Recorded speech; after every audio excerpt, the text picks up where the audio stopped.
Barbara Parker Charnock graduated from the Maryland State Teachers College at Towson in 1962 with a bachelor's degree in education. Mrs. Charnock served as a teacher, a special education aide, and a resource room teacher in Baltimore County Schools for over 40 years. These are her reflections. Mrs. Charnock, thank you for sharing with us your thoughts about your teacher preparation here at Towson and your subsequent career in education. You are helping us enrich our understanding of the evolution of teacher education across time. And I guess the best place to begin is at the beginning. So if you would you tell us a little bit about your early social context, where you grew up, what your thoughts about a career were, when you decided that perhaps you'd want to become a teacher, and finally your decision to come to Towson University. Okay. I grew up on the border between Carroll and Baltimore County on Ward's Chapel Road, and I've always wanted to be a teacher since 4th grade. I used to line up everybody in my family and the neighbors and force them to play school during the summer, which they didn't all appreciate. But I've always wanted to be a teacher, and still, education is a prime priority for me on all levels. I was the first to go to college in my family. I began high school in what they called the commercial course, getting you ready for a secretarial position. Soon realized that I really didn't like that kind of study. And I had a good mentor in high school that helped me revamp my course structure and get into college. I also had a guidance counselor that told me that my 2 sisters had been secretaries and I should be satisfied to be a secretary too. But fortunately, Mr. Weiss, Kenneth Weiss at Milford Mill High School, where I went to high school in Baltimore County, felt that I could be a teacher if I wanted to be a teacher. And I was valedictorian of my class at Milford Mill and had no money whatsoever to go to college. At that time, you could go to Towson for tuition waiver. You didn't have to pay tuition if you promised to teach 2 years in the state. But that still left $250 a year for board, room and board.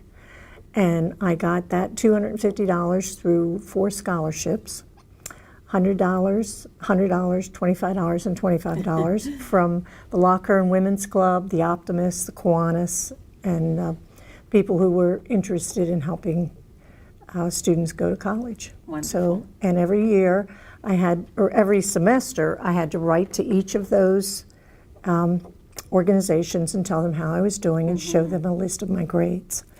So we kept in touch throughout the 4 years of college, and they paid for my tuition. And then when I graduated, I did return the 2-year tuition waiver to the college by teaching 2 years in Baltimore County. Wonderful. We'd like you to recall, reflect on your coursework here at Towson. Were your teacher education courses mostly theoretical or practical? Combination of both, perhaps? I think they were a combination of both. I was very fortunate to go to Towson State Teachers College when it was a teachers college, and the main priority of the college was teacher instruction, teacher preparation. And I think it was excellent. It was realistic in that we had excellent teaching experiences in the schools around the county to help us understand the reality of teaching, and theoretical in that it strengthened our commitment to the philosophy of education being a priority in citizen education and in helping a state, a nation, really become more informed and a better citizenry. So there was a global perspective on education, I think, when we were being taught. It wasn't listed as a job, it wasn't looked at as a job, it was more a philosophical commitment as well as a realistic job, but more philosophical commitment. As teacher education students, that's what we were really, really committed to and interested in. It wasn't just a passing fancy. It was something that we felt was important with children, and our instructors were extremely committed at the time. We had excellent instructors in the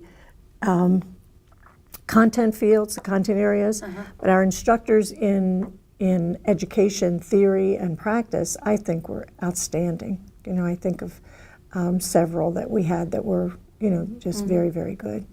Mr. Abendroth and, several of the teachers that we had. Is there any thing that you remember in addition to Dr. Abendroth about your coursework that sort of served you well afterwards? Was there a trend at the time on how children should be taught, or? I think our watchword was preparation, preparation, preparation. It was just drilled into our heads as student teachers and as teachers to be, that you needed to prepare and you needed to have every moment focused and have something for the students to do. And there was a big priority on motivation at the time. We would lots of gimmicks and things to help the students become engaged. Right. And then the theory was once they were engaged, there wouldn't be any discipline problems, and there would be, good education time, instruction time, and that worked usually most of the time if you were prepared. But over preparation was a keynote there. There wasn't any off the cuff allowed, and as a result, we put a lot of emphasis on written education plans, written lesson plans, and knowing exactly what we were supposed to be doing and planning ahead so that you knew what your goals were for that week, that month, in addition to the day. And we had very strict formulas, for instruction. And I think that stood us in good stead when we got out into the classroom, because if you have a lot planned and you have a lot going on, then the kids seem to be very engaged, and they would stay engaged. No downtime. That was always a very important point. No downtime, because idle hands, and idle minds. But I think that was the biggest emphasis. And then they also taught us so many important organizational skills and things, just little clues, little things like seating arrangements and meeting the students at the door, just things that seem today to be, not as important or a little irrelevant, I think were an important part of classroom discipline and control. And I think today when new teachers go into the classroom, what I've heard from the people that I've worked with, management and classroom management are the biggest problems, biggest challenge that they have. They're very well versed in their subject, but then when they try to teach the subject, they don't get the attention. And I think when we were being taught to be teachers, that was a major consideration, was classroom control. So, and I'm grateful for that, because I think it made for successful beginnings for new teachers especially. Where did you do your student teaching? Well, in 1962, teachers were in great demand, and you could have your pick of wherever you wanted to teach. Oh, my heavens. There were many new schools, and it was exciting to be able to go around and look at the schools and to feel like you were really wanted. For purposes of geography, for where our apartment was, where my husband was teaching, I chose Woodlawn Junior High School on St. Luke's Lane near Randallstown. And my husband chose Johnny Cake Junior High School, which was over in the by Route 40. At Woodlawn, we had a very motivated population of students, very motivated. So it was a good school to teach at, a good administration, good school, a lot of support for new teachers, which proved to be a big help for success in the first few years. But did you actually do before you started your career, you student taught there? No, I student taught at Dumbarton Junior High School, which is right here in Towson, and it was a premier junior high school. There were some excellent teachers there.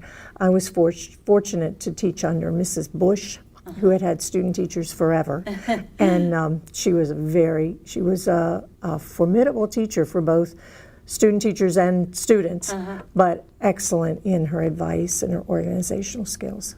Now, when you student taught, at what point did you take over the teaching? Was this, did you sort of gradually go into this? We or- did. We started with that right in the very beginning, with helping students and maybe doing what they called a drill or a motivation, a preparation for the class. And we did maybe one or two of those a day until finally, I think, in maybe about, we did a whole semester of student teaching. So I'd say maybe 4 weeks into the semester, we would be doing one class at least, maybe picking up half of another class. We had what was called at that time CORE, which was a correlated group of subjects: language arts, social studies, English, reading. And you had 2 classes for 3 hours a day. So it was 6 hours, the 2 classes.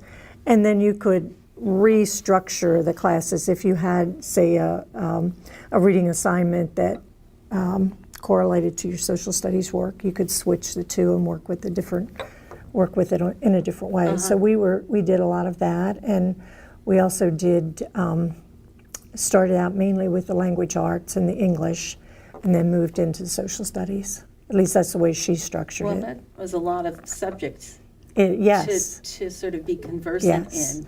Well, in junior high school, or if you had a major in junior high, which is what my bachelor's was a major in, you had to be responsible for subject matter courses that prepared you to teach. I was in 7th grade core, which was American history. So my emphasis was American history, and then American literature, and several core subjects as you were going through college that you had to become well versed in, along with your education subjects. So. You had said that when you were ready to graduate, there were many opportunities available because teachers were in demand. Yes. How were you feeling as you graduated? Confident? Were you anxious about taking your first job? No, very excited, very confident, very enthusiastic. You know, my husband was a teacher. We had many teacher friends, and we all would, that was one of our main sources of conversation, with when we got together and we were excited about beginning our first year of teaching. I was never really anxious because I felt very well prepared from Towson. And I feel we got an excellent education here and preparation for how to handle the kids.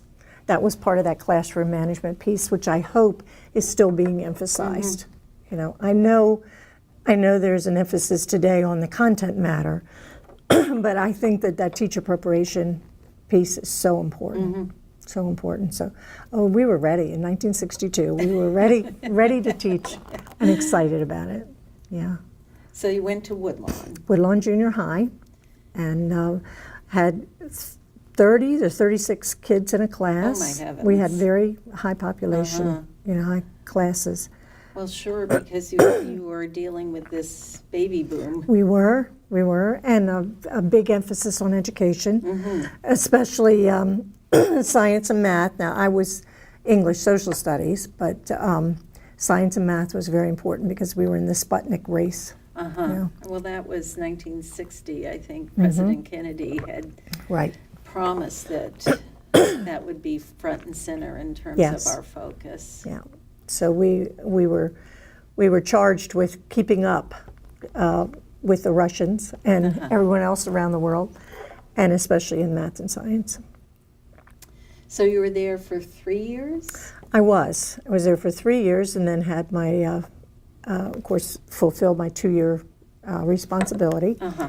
And then my son was born, and I stopped teaching full time and began to substitute some at my husband's school, Johnny Cake Junior High. And then my daughter was born 4 years later, and I stopped for 2 or 3 years until she was a little older. In fact, kindergarten. When she went to kindergarten, I went back to substituting, and my husband was at Deer Park Junior High School then, and that's where I began substituting. And I did that for 4 years, I think, 4 or 5 years. And then I became a special education aide at Deer Park Junior High, where my husband was. That was another interesting thing in the 60s, and you were allowed to have husband and wife teams in a school. There were several husband and wife teams. They just couldn't be, either of you could not be the direct supervisor. I see. Of either one. He was the science chairman first, and then vice principal, and remained vice principal until 1989. And what did you do in this new position that you had as the special education aide? What did that entail? As a special ed aide, I worked mainly one-on-one with students that were having quite a bit of difficulty or who needed direct supervision in a regular classroom. We tried to mainstream as much as possible, but many times we would go into the classroom as a special education aide to offer assistance to the teacher or to be just with an individual student if they were having a lot of difficulty. And what areas were you an aide for language arts? Every area. Everything? Yeah. Oh, my Science, heavens. math, English, social studies. Specials we did not go into, No. but we were in the others. And did some individual instruction with, 2 or 3 students at a time. So it was very interesting. And at a certain point, you elect to go back to school yourself. I and did. Get a master's degree. What prompted that, and what was your degree in? Well, in 1989, unfortunately, I lost my husband, and I decided to use my head to heal my heart, and came back to Towson for a master's degree. And I received a master's degree in secondary education again, but this time with an emphasis. I'd become interested in the discipline problems at the school, and I took as many courses as possible in risk management and crisis intervention and behavior modification. And I had learned a lot of skills as a special ed aide with behavior modification, because that's the thing that we emphasized a lot in special ed. So I got my master's degree, and fortunately at that time there was a principal at Deer Park who was Dr. George Hall. He's also involved with the college here, I think. Very interested in trying to keep suspensions down, and the county was very interested in that as well. Instead of suspending and having the students out of school, excuse me, they wanted to keep them in school as much as possible. But the regular classroom teacher did not want discipline problems in a classroom of 30 kids where it was more difficult to attend to them. So I asked him if we could begin a program which I was familiar with another teacher from Johns Hopkins that would address the discipline problems, and instead of suspending them, if I could have them in this program on a limited basis, not 30 at a time, but a couple at a time. And fortunately, he was all for that, because that was one of the major goals of the county. And so we began a program called the PAR program. Well, that was Hopkins' program, but we brought it to Deer Park, and it was called Prevention, Action, and Resolution. And it was based mainly on behavior modification. So the students that were giving difficulty, behavior problems, and not academic problems, but behavior problems, in the regular classroom were diverted to the PAR program. And I had at that time an old home ec room, which had its own kitchen, its own living room, its own dining room table, its own refrigerator, its own sink, its own bathroom, and all the desks in one area, a living area in the other, so that we were totally self-contained. And I would take the discipline problems, usually between 6 and 8, sometimes 10 at a time, for however long it took to rehabilitate them. And then they would try to go back into the regular classroom with the promise or the threat that if they didn't make it in the regular classroom, they'd come back to the self-contained PAR program. And I had help. Teachers were assigned 2 or 3 periods during the week to be with me for academic purposes. I see. And it was individual tutoring, no classroom instruction. So the teachers actually then helped with content, though? Correct. And I did as well. And we had a schedule I think the success of the program was based on three different things. One, consistency. The schedule was exactly the same every day, and expectations were the same every day.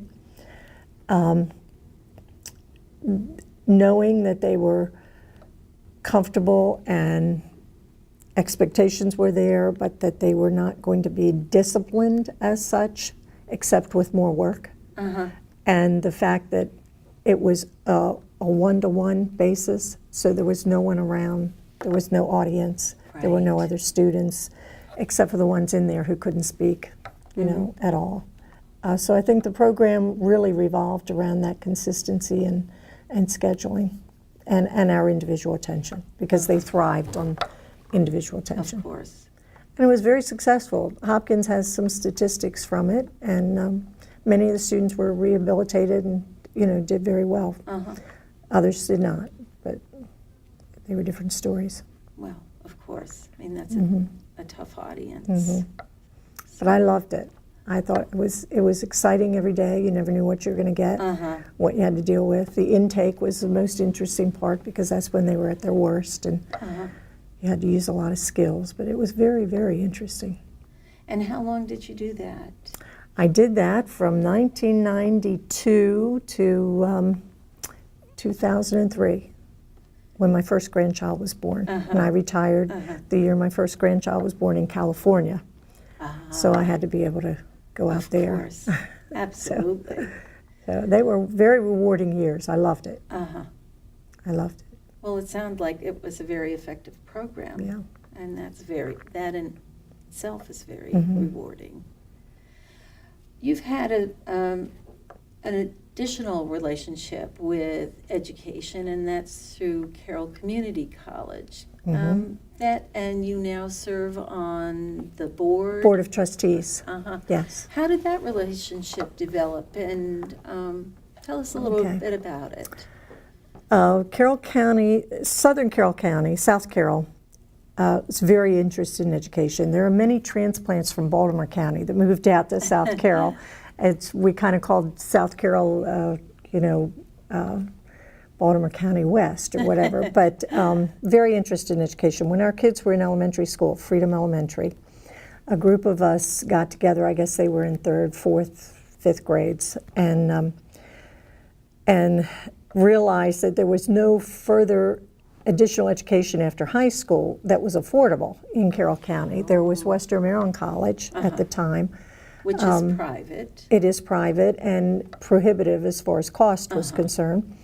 And so we went to the county commissioners, several parents, this was the PTA, Freedom Elementary, went to the county commissioners and asked that they do a study or take some time to think about higher education beyond high school in Carroll County, and asked them if they would consider approaching Catonsville Community College to have a branch of Catonsville come to Carroll.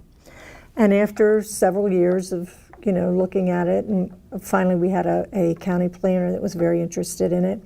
We did get a branch of Catonsville Community College, came to the old Robert Moten School in Carroll County, and began there as higher education for Carroll County. But they were still graduating from Catonsville Community College, and they would still have their degree from Catonsville. And this went on for several years until we really just began to outgrow our little school there. And also, we were not really in sync with the goals and mission of Catonsville, because they were serving Baltimore County. Exactly. And we were, Carroll County was more agriculture. It had other goals and other priorities. So we were encouraged to become an independent college, and we did become an independent college in 95, I think it was, and have been an independent college since then. We are accredited, and we've just grown and grown and grown. The campus is beautiful, and we have several buildings and good accreditation, and we serve over 13,000 people altogether, with senior citizens classes to FTEs accredited. And I think we're very proud of the whole process with building the campus and also Absolutely. building the credibility of the college within the county. Yes. We're just very proud of that. We've had two excellent presidents, Dr. Shields and now Dr. Papalardo, and the county is very proud of and very invested in the college, as is the college in the county, the community. So education's always been a priority of mine. I remember my son saying, after he got into college, "Mom, there's no PTA in college," and little did he know there was going to be a PTA in college at the community college. He went to James Madison, and my daughter came here to Towson. She's a teacher, and so I moved on to the Carroll Community College PTA. There you go. So. What kinds of programs, especially, does Carroll County Community College emphasize? Well, we have a fully accredited transfer program and articulation agreements with many colleges, private colleges as well as state colleges. You're guaranteed full transfer to any college in Maryland. And our students are highly sought after. We get scholarships from every college in the state. Baltimore, University of Baltimore is particularly interested in our business students, as is Hood and Western Maryland, or McDaniel today, and Notre Dame, everywhere, because they're so well prepared. And our faculty and staff are incredible, and they give individual attention to the students. A lot of counseling, a lot of preparation. But we have programs that fit the needs of many of our citizens just on a citizen basis. And then we have academic programs that we transfer. We're very proud of our criminal justice program. It has gotten quite a bit of acclaim, and we're extremely proud. In September, we opened the Mount Airy Center for Medical Technology, partnering with Frederick Community College and Howard Community College and Carroll Community College, the three of us. We were able to purchase and to set up all kinds of medical equipment that one college could never have afforded. Right. And we're very proud of that. We had Barbara Mikulski and several of the congressional and representative members come because they have been so instrumental in helping us get the money for that. And so our med tech programs are excellent, and we're staging them mainly from the Mount Airy Center. Our nursing program is equal to none. We not only have 100% graduation for the last 4 years, or 100% passing of the accrediting, state accrediting, but we had 100% on the tests from all the students, and that's occurred for 4 years in a row. So we're extremely proud of that, extremely proud.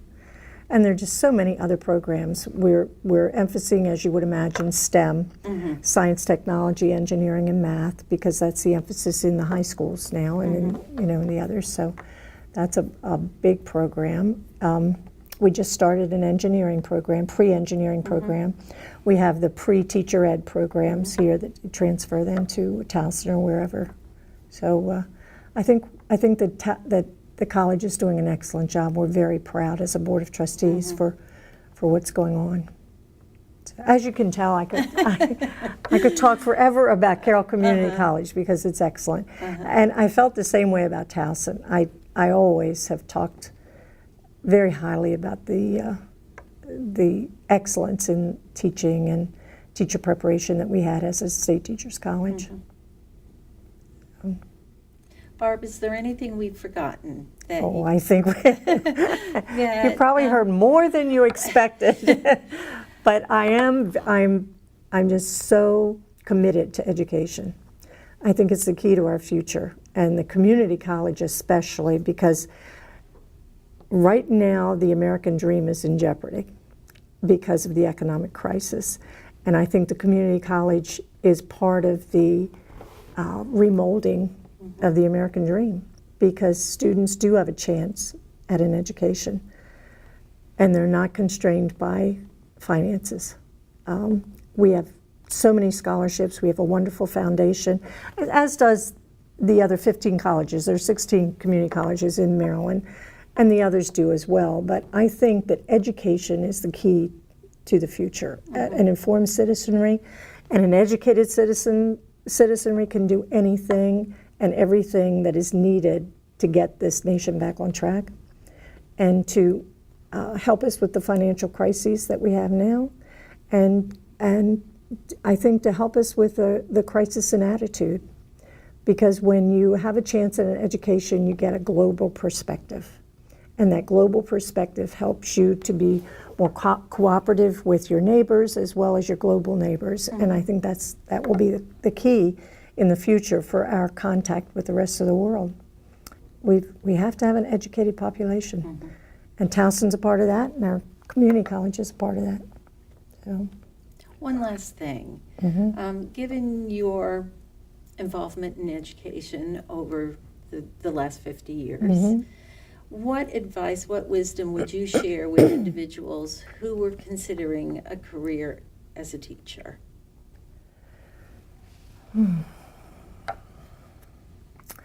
I think to never lose sight of the fact that the students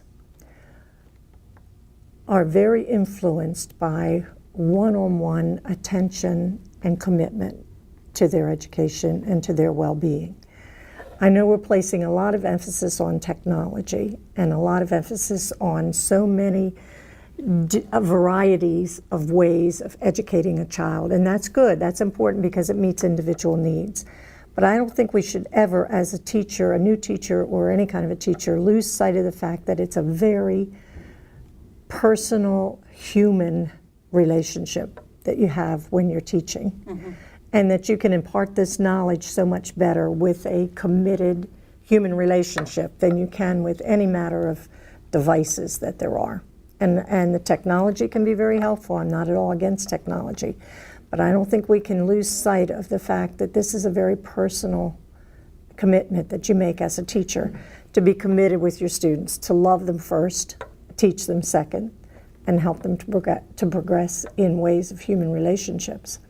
Because I think no matter how much technology we have in the future, if we can't get along with one another and use that technology cooperatively on a neighborhood and a global basis, it's not going to be any good at all.